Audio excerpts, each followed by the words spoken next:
శకునం చెప్పే బల్లి కూడా కుడితి లోపల పడిపోతుంది. ఒక అబద్ధం 1000 అబద్ధాలను మోసుకొస్తుంది. అబద్ధాలు ఆడని పరిస్థితి సృష్టిస్తుంది. అబద్ధాలు ఆడకుండా ఉండలేని స్థితిలోకి నెట్టేస్తుంది. నిజం చెప్పడానికి నోరు రాకుండా చేస్తుంది. కళ్ళుండి చూడకుండా చేస్తుంది. అబద్ధం పవర్, ఆ పవర్ రాజకీయం. కళ్ళుండి కూడా చూడకుండా చేస్తుంది అంటే నిజంగా నేను అంటున్నా కదా, ఈ రోజు కవిత గారికి కళ్ళుండి కూడా చూడకుండా చేస్తున్నది. మీరు ఎట్లా అంటాడు, ఈడేం బీకిండ్రు 10 సంవత్సరాలు ఏం చెయ్యలేదని చెప్పి అంత ఓపెన్ గా చెప్తా ఉన్నారు. ఏం చెయ్యలేదే మీరు అంత పెద్ద పెద్ద బిల్డింగ్ లో కట్టుకున్నారా, అంత ఆస్తులు సంపాదించుకున్నారా? కేసీఆర్ గారు లేకపోతే తెలంగాణ అంటే కేసీఆర్ గారితో ఇంకా చాలా మంది ఉద్యమకారులు ఉన్నారు, వాళ్ళందరూ ఉన్నారు. వాళ్ళందరూ కష్టపడితే తెలంగాణ వచ్చింది. తెలంగాణ వచ్చినాకనే రాజకీయ నాయకులందరూ కూడా బాగుపడ్డారు. గుర్తు పెట్టుకోండి, ఇది రాజకీయం చేయాలనుకున్నప్పుడు అబద్ధాలే ఆడతారు, సర్వం అబద్ధాలమయం చేసుకుంటారు. ఇక్కడ కూడా అదే జరుగుతుంది. మాజీ ఎమ్మెల్సీ దేవనపల్లి కవిత 10 ఏళ్లలో బీఆర్ఎస్ ఎంపీకి కట్టలు కట్టిందని పార్టీ పేరు మార్చుకున్నారు.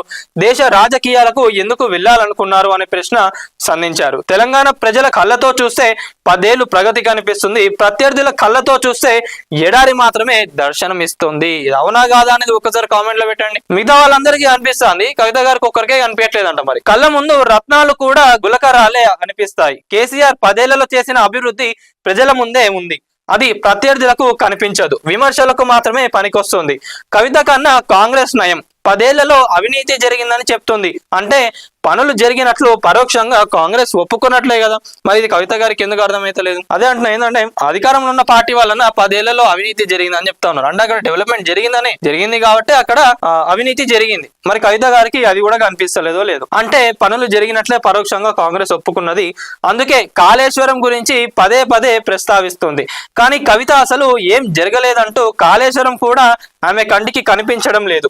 10 ఏళ్లలో తెలంగాణలో వచ్చిన మార్పులు ఏమి కనిపించడం లేదు. బాణం ఇప్పటి వరకు అన్న మీద, హరీష్ మీద గురి పెట్టింది. ఇప్పుడు ఏకంగా కేసీఆర్ మీదకే తిప్పింది. తప్పంతా తండ్రిదే అనే అర్థం వచ్చేలా మాట్లాడుతోంది. కేసీఆర్ 10 ఏళ్లలో ఏం చెయ్యలేరంటూ ప్రజలు కూడా నమ్మారని తెలిసిన పగబట్టినట్లు చెప్తోంది. కానీ ఆమె కోసం కాకపోయినా ఈ తరం యువత కోసమైనా కొన్ని తెలియాలి అంటే తెలంగాణకు ముందు రోజులు ఎలా ఉండేవో ఒక్కసారి కళ్ళు ముందు కనిపించాలి. ఇక్కడ కేటీఆర్ గారును హరీష్ రావు గారే మొత్తం తెలంగాణను ఆగం చేసినని చెప్పి చెప్తా ఉన్నారు. మరి కొంతమంది ఎమ్మెల్యేలు కూడా వాళ్ళ గురించి కూడా మాట్లాడాలి కదా. మీరు కూడా అప్పుడు పార్టీలోనే ఉన్నారు కదా. ఇన్ని అరాచకాలు జరిగినాయని చెప్పినప్పుడు వీళ్ళిద్దరే కనిపిస్తారా? సరే, ఇక వాళ్ళిద్దరిని పట్టుకుంటే ఏమైతలేదు, ఇక నేను డైరెక్ట్ కేసీఆర్ గారిని పట్టుకుంటే నాకు సంబంధించి ఏమైనా జరుగుతుందని మీరు అనుకొని కేసీఆర్ గారిని ఈ రోజు మీరు ఎట్లా అన్నారా అనేది జనాలు కూడా అర్థం చేసుకుంటా ఉన్నారు.